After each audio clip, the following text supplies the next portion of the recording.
Una, thank you sa Panginoon na may mga taong nagmalasakit sa amin, hindi lang condolences pati material na bagay.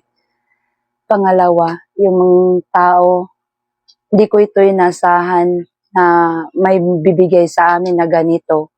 Thank you dahil ikaw din ang pinadala na Lord at saka ng anak ko siguro sa lahat ng mga sinabi niya sa akin para mabigay sa amin yung sinabi niya dati. Muna nga akong gingon nga, naa naman sudpod ko nga akong balibaran, pangandoy sa akong anak,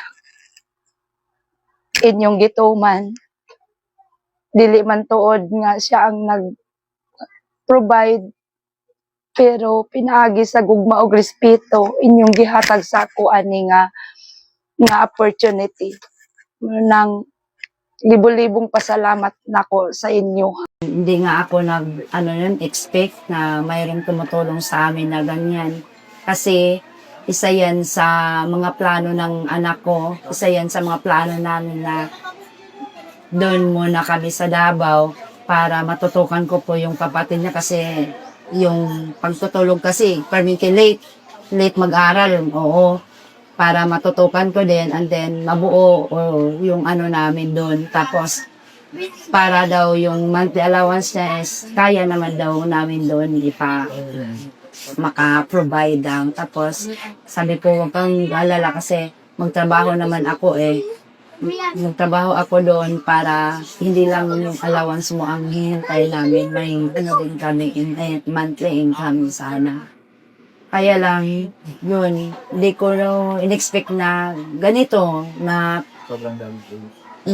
daming tulong. Tapos, lahat ng mga sinabi niya sa buhay pa siya is narating talaga sa amin. Lahat yung sinabi niya, na talaga namin, na abil, kumbaga. Hindi ko nga alam kung bakit ganun, parang minsan sabi ko,